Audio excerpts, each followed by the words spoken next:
प्यारे दोस्तों और विद्यार्थियों, आज हम विज्ञान क्लास 10th के प्रकाश के परावर्तन के जो ऑब्जेक्टिव प्रश्न हैं उन सारे ऑब्जेक्टिव प्रश्नों को आज हम एक एक करके सभी प्रश्नों को देखेंगे।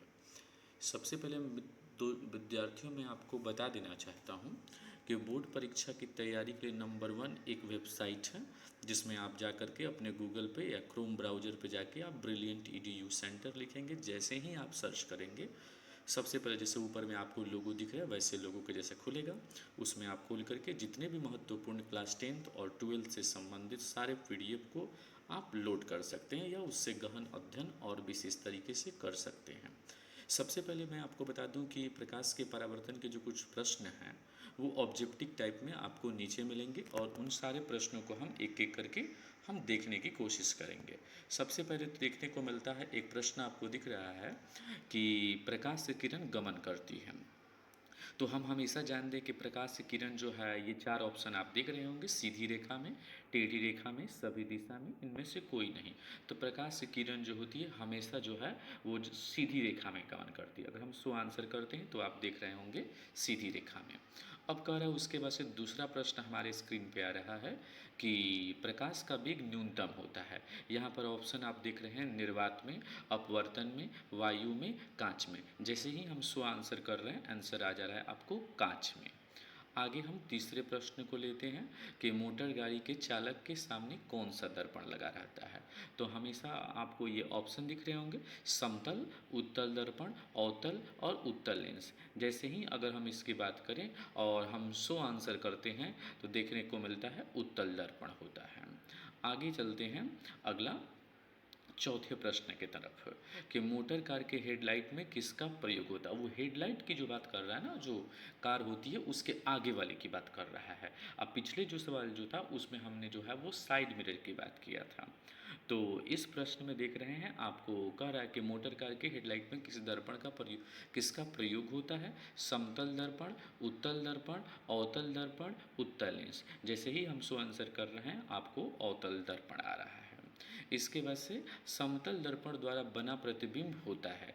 अब आपको मालूम होना चाहिए कि समतल दर्पण के द्वारा, तो यहाँ पर 4 प्रश्न आपको ऑब्जेक्टिव आंसर दिए गए हैं, उसमें से किसी एक होगा। जैसे आप देख रहे हैं पहला, तो वास्तविक, काल्पनिक, दोनों, इनमें से कोई नहीं। जैसे ही हम क्लिक करते हैं तो आपको मालूम होना चाहिए कि काल्पनिक। अगले प्रश्न की तरफ बढ़ते हैं। कहता है कि लेंस की क्षमता का ईसाई मात्रक होता है। विद्यार्थी, यह सबसे पॉपुलर क्वेश्चन है, इसका आंसर लगभग सभी विद्यार्थियों को मालूम होगा कि डायफ्टर। आगे हम चलते हैं, वैसे हम सो आंसर कर देते हैं। प्यारे विद्यार्थियों, आगे हम देखेंगे कि प्रकाश किरण के पथ को दर्शाने वाले चित्र को कहा जाता है। ऑप्शन आप देख रहे हैं, किरण आरेख, फोकस, किरणपुंज, इनमें से सभी। तो आपको मालूम होना चाहिए कि इसका आंसर हो जाएगा किरण आरेख। अगले प्रश्न की तरफ चलते हैं। कह रहा है कि 2 डायऑप्टर वाले लेंस का फोकसांतर होगा। तो 20 सेंटीमीटर, 30 सेंटीमीटर, 4 सेंटीमीटर, 50 सेंटीमीटर। जैसे ही सो आंसर कर रहे हैं तो हो जाएगा 50 सेंटीमीटर। अगले प्रश्न की तरफ चलते हैं। कह रहा है कि उत्तल लेंस का फोकसांतर अगर 50 सेंटीमीटर है तो उसकी क्षमता होगी 6 डायऑप्टर माइनस 10 डायऑप्टर माइनस 2 डायऑप्टर प्लस 2 डायऑप्टर। जैसे ही हम कैलकुलेट करेंगे तो मालूम चलेगा कि प्लस 2 डायऑप्टर यानी धनात्मक 2 डायऑप्टर। अगला, प्रकाश के किरणों के समूह को कहते हैं। तब प्रकाश के किरणों के समूह को कहते हैं तो यहाँ पर आपको 4 ऑप्शन दिख रहा होगा, प्रकाश स्रोत, किरणपुंज, प्रदीप्त, प्रकीर्णन। जैसे ही हम सो आंसर कर रहे हैं तो मालूम चलता है किरणपुंज। उत्तल लेंस की क्षमता होगी। आगे आपको प्रश्न दिख रहा है तो यहाँ पर नीचे कुछ आंसर दिए गए हैं जो कि जैसे कि ऋणात्मक, धनात्मक, ए बी दोनों या इनमें से कोई नहीं। जैसे ही हम करते हैं तो उत्तल लेंस जो होता है वो धनात्मक प्रकृति का होता है। अगली प्रश्न नंबर 12 की तरफ चलते हैं। किसी अवतल लेंस की क्षमता होगी। तो कोई अब यहाँ पर 4 ऑप्शन आपको दिख रहा है, ऋणात्मक, धनात्मक, ए बी दोनों, इनमें से कोई नहीं। तो आप प्यारे विद्यार्थियों जानते होंगे कि इसका आंसर जो हो जाएगा वो ऋणात्मक। अगला सवाल की तरफ चलते हैं। कहते हैं कि उत्तल लेंस को कहा जाता है अभिसारी लेंस, द्विअवतल लेंस, उत्तल दर्पण, इनमें से कोई नहीं। जैसे ही सो आंसर करते हैं अभिसारी लेंस। आगे चलते हैं। कह रहा है कि अवतल लेंस को कहा जाता है? ऑप्शन आपको 4 दिख रहा होगा कि पहला ऑप्शन जो है वो आपको अभिसारी दर्पण, द्विअवतल लेंस, अपसारी लेंस। इसमें से जैसे ही हम कर रहे हैं तो हो जाएगा अपसारी लेंस।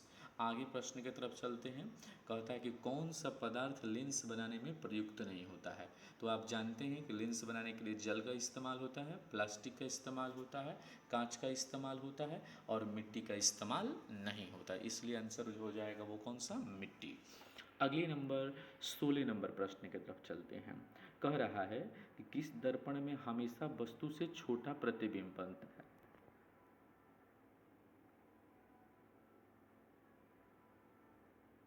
तो इसका आंसर हो जाएगा, आपको ऑप्शन दिख रहे हैं, समतल दर्पण, उत्तल दर्पण, अवतल दर्पण, इनमें से कोई नहीं। जैसे ही हम सो आंसर कर रहे हैं इसका आंसर हो जा रहा है कि उत्तल। आगे है उत्तल दर्पण। वैसे ही आगे हम चलते हैं, किस दर्पण में वस्तु का बड़ा प्रतिबिंब होता है?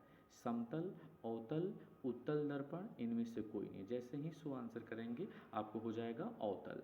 आगे सवाल की तरफ चलते हैं। प्रकाश के परावर्तन के कितने नियम हैं? तो आप जानते हैं पहले से ही, बहुत पॉपुलर सवाल है कि प्रकाश के परावर्तन के 2 नियम हैं। आगे बढ़ते हैं। जब प्रकाश की किरण हवा से किसी कांच में प्रवेश करती है तो वो मुड़ जाती है। ऑप्शन आप देख रहे होंगे, अविलंब से दूर, अविलंब से निकट, अविलंब के समानांतर, इनमें से कोई नहीं। जैसे ही सो आंसर करते हैं तो अविलंब के निकट। 20वें प्रश्न की तरफ चलते हैं। उससे पहले आप स्क्रीन पर दिख रहा होगा जो ये पोर्टल है, इस पोर्टल के माध्यम से जो है आप जाकर के वेबसाइट से पीडीएफ को, जो हम पीडीएफ आपको अभी हम दिखा रहे हैं वह स्क्रीन पर चल रहा है, उसी पीडीएफ को जाकर के आप डाउनलोड कर सकते हैं। नीचे चलते हैं 20वें प्रश्न की तरफ।